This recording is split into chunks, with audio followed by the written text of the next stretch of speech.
দুনিয়াতে বহু মানুষ আছে যারা আল্লাহকেও মানে আখিরাতকেও মানে, ওয়ামা হুম বিমুমিনিন, কিন্তু তারা পরিপূর্ণ মুমিন না, তারা ঈমানদার হতে পারে নাই। ইউখাদিউনাল্লাহ ওয়াল্লাযীনা আমানু, তারা আল্লাহকে ধোঁকা দিতে চায়, আবার মুমিন মানুষদেরকেও ধোঁকা দিতে চায়। ওয়ামা ইয়াখদাউনা ইল্লা আনফুসাহুম, তারা আল্লাহকেও ধোঁকা দিতে পারবে না, মুমিন মানুষদেরকেও ধোঁকা দিতে পারবে না, তারা নিজেদেরকেই ধোঁকা দেয়। ওয়ামা ইয়াশউরুন, কিন্তু তারা টের পর্যন্ত পায় না। তার মানে দুনিয়াতে আল্লাহকে মানলে আখিরাতকে মানলেই মুমিন হয় না। আল্লাহর কাছে মুমিন গ্রহণযোগ্য ঈমান আনার দরকার আমার আপনারও আছে না? না, ঈমান আল্লাহর কাছে কবুল করাইতে হবে। ঈমান আল্লাহর কাছে কবুল করাইতে হবে। কবুল না করাইলে ওই ঈমানের দাম হবে না, ওই ঈমানের দাম বাড়বে না। এই জন্য আল্লাহ ঈমান দিয়েছেন, এটা পৃথিবীর মধ্যে সবচাইতে দামি নিয়ামত। আল্লাহ কোরআনের এক আয়াতে বলেন, তোমরা যদি পৃথিবীর সব মানুষ আল্লাহর নিয়ামতগুলা গণনা শুরু করো, একটা একটা করে পৃথিবীর সব মানুষ গোনা শুরু করছো, ওয়া ইন তাউদ্দু নি'মাতাল্লাহি লা তুহসুহা, পৃথিবীর সমস্ত মানুষ মিলাও যদি আল্লাহর নিয়ামতগুলারে গণনা শুরু করো, সব মানুষ মিলা একটা একটা করে নিয়ামত গণনা শুরু করে দিলা, আল্লাহ বলেন কিয়ামত চলে আসবে, আল্লাহর নিয়ামতগুলা দুনিয়ার মানুষ গুইনা গুইনা কোনোদিন শেষ করতে পারবে না। এত অসংখ্য অগণিত নিয়ামত দুনিয়াতে মানুষের জন্য, আমার আপনার জন্য দিয়ে রাখছেন কে?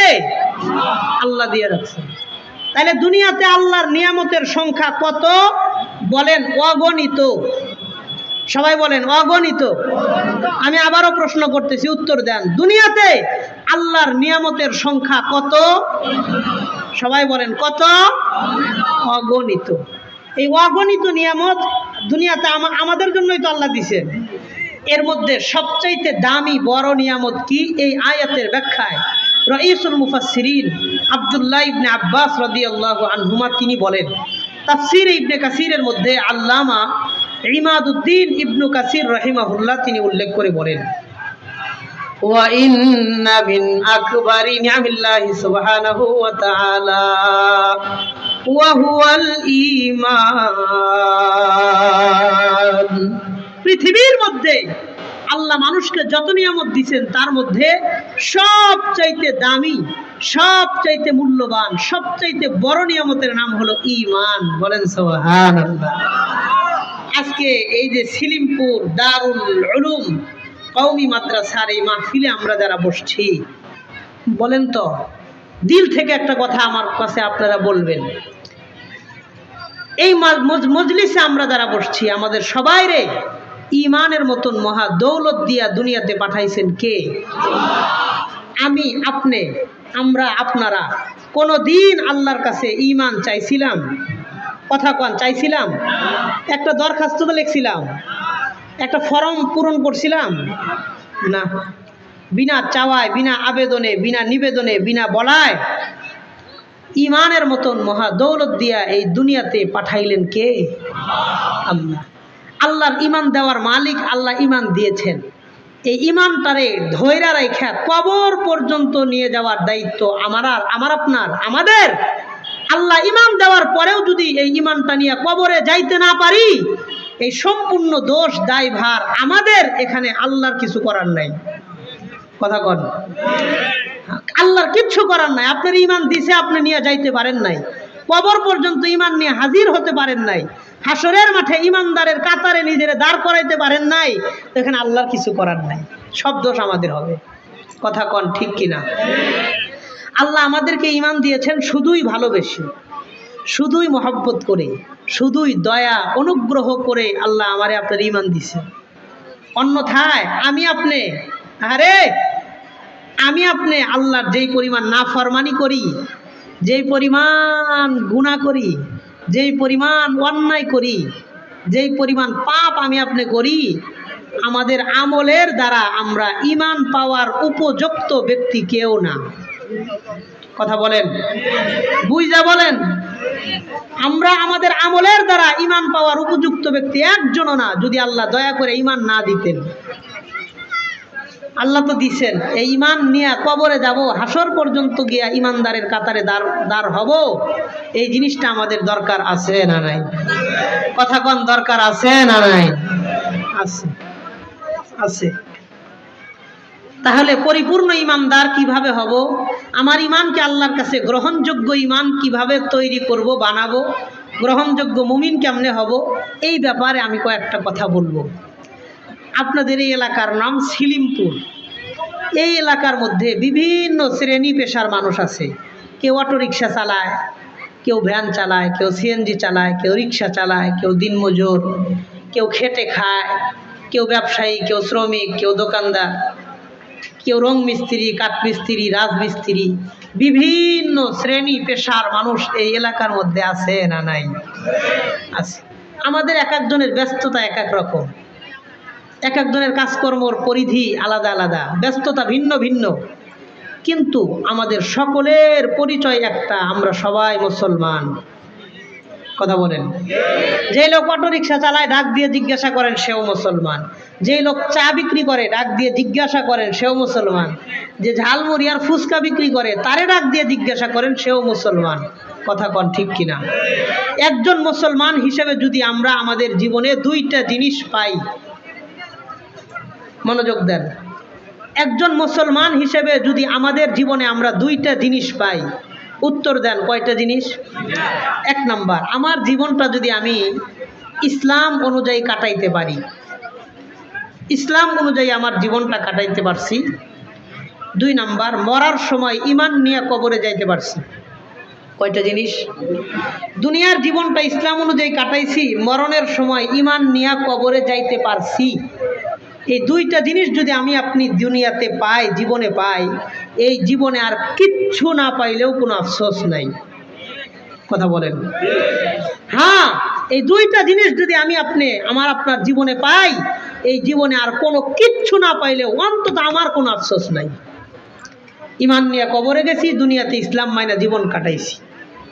আল্লাহ আমাদের সবার এই দুইটা জিনিস পুরাপুরি আকারে দান করেন, কন আমিন। তাহলে কেমনে আমরা ঈমানের পথে চলবো, খাঁটি ঈমানদার হব, এই ব্যাপারে আমি কয়েকটা কথা আপনাদেরকে বলবো। এক নাম্বার, 7টা গুণ আমাদের অর্জন করতে হবে। বলেন কয়টা গুণ? এর চাইতে 7 গুণ বেশি আওয়াজ দিয়ে কোন কয়টা গুণ? 7টা গুণ অর্জন করব, বলেন ইনশাআল্লাহ। এক নাম্বার, আল মুহাফাজাতু আলাস সালাওয়াত। এক নাম্বার মুমিনের কাজ হবে নিয়মিত নামাজের ব্যাপারে যত্নশীল আচরণ করা, দায়িত্বশীল আচরণ করা। মুমিন ব্যক্তি কখনো ইচ্ছা করে অবহেলা করে, অলসতা করে নামাজের ক্ষেত্রে কোনো অবহেলা সে করবে না।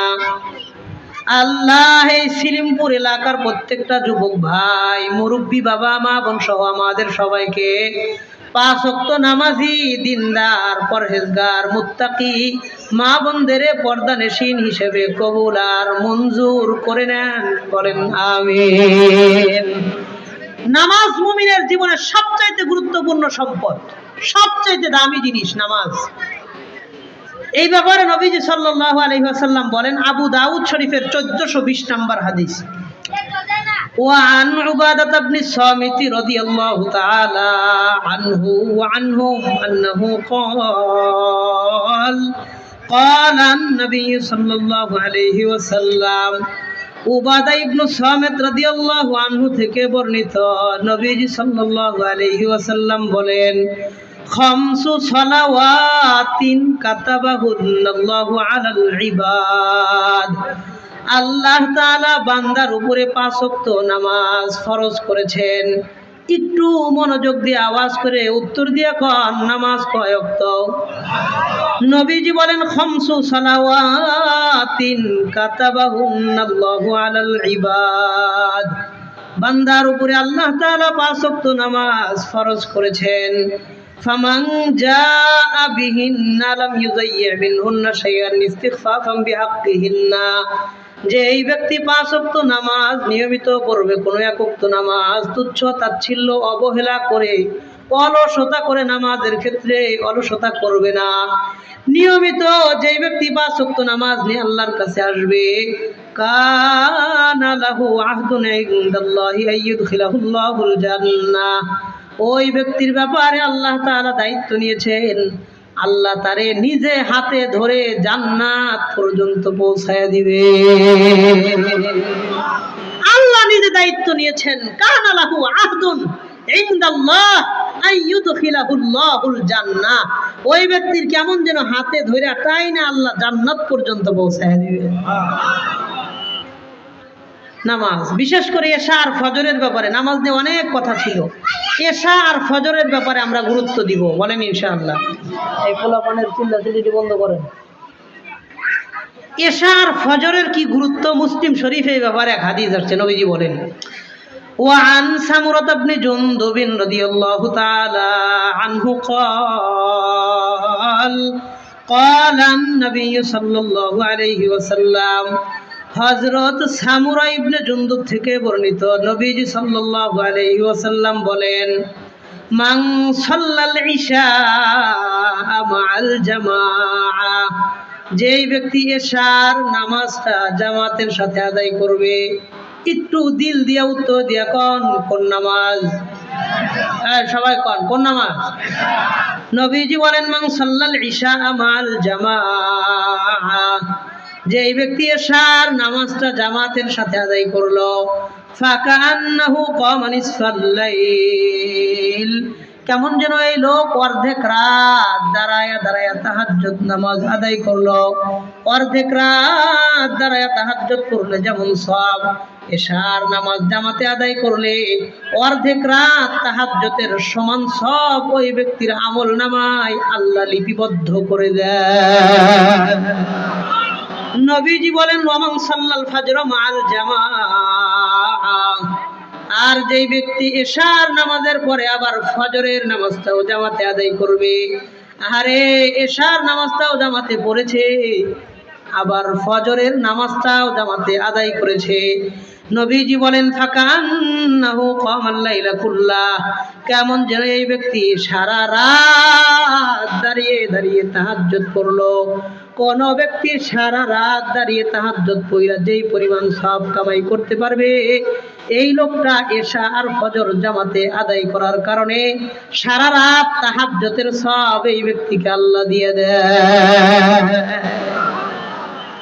এশা আর ফজর জামাতে পড়া রাত্রে ঘুমায়া থাকলেও তাহাজ্জুদের সওয়াব তার আমল নামায় দিয়ে দেন কে? এই জন্য ইমানদারের 1 নাম্বার কাজ নামাজ। নামাজটারে আমরা হেফাজত করব, নামাজের ব্যাপারটাকে আমরা সিরিয়াসলি নিয়ে নিজের জীবনের অবিচ্ছেদ্য অংশ হিসেবে গ্রহণ করব। আল্লাহ সবার আগে আমারে, এরপরে আমার এই ভাইদের বাবাদের সবাইরে আপনি তৌফিক দান করেন। অথচ আপনাদের এই সিলিমপুর এলাকার মধ্যে নবীজি এক হাদিসে বলেন, মান তারাকা সালাতা মুতাআম্মিদান ফাকাদ কাফারা, যে লোক ইচ্ছা করে নামাজ ছেড়ে দিল, সে এই কাজটা করলো, এটা কুফরি কাজ, এটা ইমানদারের কাজ তো না, এটা কুফরি কাজ। সে কাফের হবে না, ওলামায়ে কেরামের কিছু ব্যাখ্যা আছে এখানে, কিন্তু কাজটা তো সে কুফরি কাজ করলো, সে মুমিনের কোনো কাজ করে নাই, যে কাজটা যে করছে এটা কাফেরের কাজ করছে। আপনাদের এই শ্রীপুর এলাকায় বহুত মানুষ আছে, মাসকে মাস কোনো দিন ফজরের নামাজ পড়ে না। 1 মাস গেছে, 2 মাস গেছে, 3 মাস, 4 মাস, 5 মাস গেছে, একদিনও এলাকার কোনো মসজিদে গিয়া ফজরের নামাজ পড়ে নাই, এমন মুসলমান এই সিলিমপুর এলাকায় আছে না নাই? কথা কন, আছে না নাই?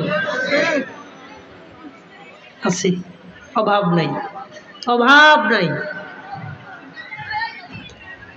কি করে? সারা রাত দেখবেন মোবাইল চালায়, রাত 12টা, 1টা, 2টা, 3টা পর্যন্ত মোবাইল চালায়, 3টা বাজে ঘুমায়, সকাল 10টা, 11টা, 12টা বাজে ঘুম থেকে ওঠে।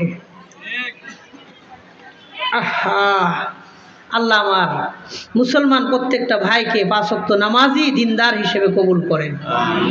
আমার কলিজা ফাইটা কষ্ট লাগে তখন অনেক মানুষকে দেখি মোবাইল চালাইতে চালাইতে ফজরের আজান দিছে, এই যে মোবাইল সামনে নিয়ে উপরে ধাক্কাইতেছে ধাক্কাইতেছে ধাক্কাইতেছে, ঠেলতেছে ঠেলতেছে, গুতাইতেছে, উপরে ধাক্কাইতেছে, কি হারাইছে, কি খুঁজতেছে, কোথায় সময় নষ্ট করতেছে, কি চাইতেছে, এই ব্যক্তি ছাড়া আর আল্লাহ ছাড়া কেউ জানে না, কেউ জানে না। ফজরের আজান দিয়ে দিছে, মোবাইলটারে বালিশের নিচে রাইখা এখন ঘুমাইতে যায়, যে রাত তো শেষ, এখন ঘুমাইতে যায়, কিন্তু মসজিদে গিয়ে নামাজে যায় না। এমন কিছু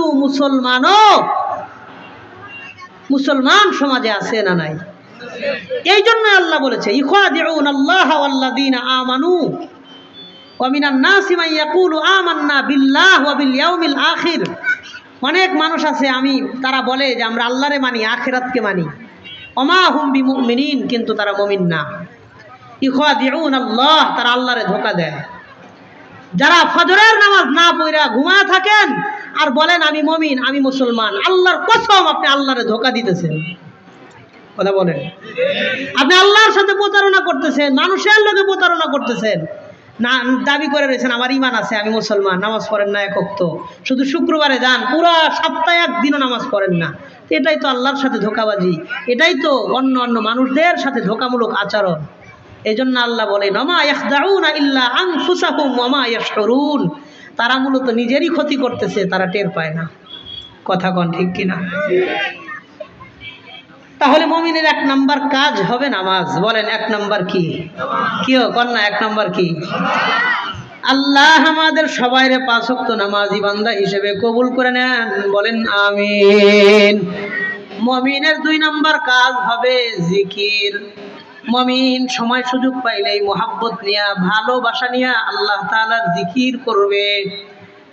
আল্লাহ কোরআনে কারীম সূরা আনফালের 2 নম্বর আয়াতে ব্যাপারে বলেন ওয়া ইযা যুকিরাল্লাহু ওয়াজিলাত কুলুবুহুম ইন্নামাল মুমিনুনা আল্লাযীনা ইযা যুকিরাল্লাহু ওয়াজিলাত কুলুবুহুম। প্রকৃতপক্ষে মুমিন তারাই যারা মোহাব্বত নিয়ে আল্লাহর জিকির যখন করবে তার অন্তরটা আল্লাহর মোহাব্বতে প্রকম্পিত হতে থাকবে। তার মানে মুমিনের 2 নাম্বার গুণ হবে নামাজ, জিকির। বলেন তো 2 নাম্বার গুণ কি? জিকির করলে কি লাভ, এই ব্যাপারে আমি আপনাদেরকে একটা হাদিস শোনাই। ওয়ান জাবির ইবনে আব্দুল্লাহ রাদিয়াল্লাহু তাআলা আনহু قال قال النبي صلى الله عليه وسلم, হযরত জাবির ইবনে আব্দুল্লাহ রাদিয়াল্লাহু আনহু থেকে বর্ণিত, তিনি বলেন আন্না আরাবিয়ান আতা আলা নবী সাল্লাল্লাহু আলাইহি ওয়াসাল্লাম, গ্রাম থেকে একজন অশিক্ষিত মানুষ নবীজির কাছে আসলেন। গ্রামের মানুষ সাধারণত অল্প শিক্ষিত হয়, খুব বেশি পড়ালেখার সুযোগ তাদের হয় না। এমন একজন সাহাবী নবীজির কাছে আইসা প্রশ্ন করতেছেন, ইয়া রাসূলুল্লাহ ইন্না শারাইআল ইসলামি কদ কাসুরাত আলাইয়া। নবীজি, ইসলামের বিধিবিধান আমার কাছে অনেক বেশি মনে হয়, আমি মূর্খ মানুষ, এত কথাবার্তা আমি মনে রাখতে পারি না। বলেন তো ইসলামের যত বিধান আছে এগুলা নবী দিয়েছেন না আল্লাহ দিয়েছেন? আল্লাহর বিধান অনেক বেশি মনে হয়, আমি এত বিধিবিধানগুলো মনে রাখতে পারি না। নবীজি বললেন তাহলে আমি কি করব? এবার ওই ব্যক্তি প্রশ্ন করে বলেন ফাউসিনি বিশাইইন আতাশাব্বাসু বিহি। নবীজি আপনি আমার এমন একটা আমল দেন। বলেন কয়টা আমল? এমন একটা আমল আমাদেরকে দেন, আমাকে দেন, আতাশাব্বাসু বিহি, যে আমলটা আমি মরণ পর্যন্ত ধরে রাখবো। ওই একটা আমল ওই যেন আমাকে জান্নাতের মেহমান বানায়া দেয়। আমি মূর্খ মানুষ, আমি এত এলেম কালাম নাই, জ্ঞান নাই, অভিজ্ঞতা নাই, আমি এত কথাবার্তা মনে রাখতে পারি না। হয়তো আমি কি করব? আমার একটা বাচ্চা শুনে দেখা একটা আমল দেন, এমন আমল দিয়েন আতাশাব্বাসু বিহি ইন আমালুহু ইউদখিলুনি আল্লাহু বিহিল জান্নাহ, আমি ওই একটা আমল করলে ওইটাই যেন আমার জান্নাতে যাওয়ার জন্য যথেষ্ট হয়ে যায়। মানুষের শিক্ষা কম, প্রশ্নটা ছোট না বড়? এই সাহাবী যে জিনিসটা চাইছেন এটা ছোট না বড়? কম দামি না বেশি দামি? বেশি দামি।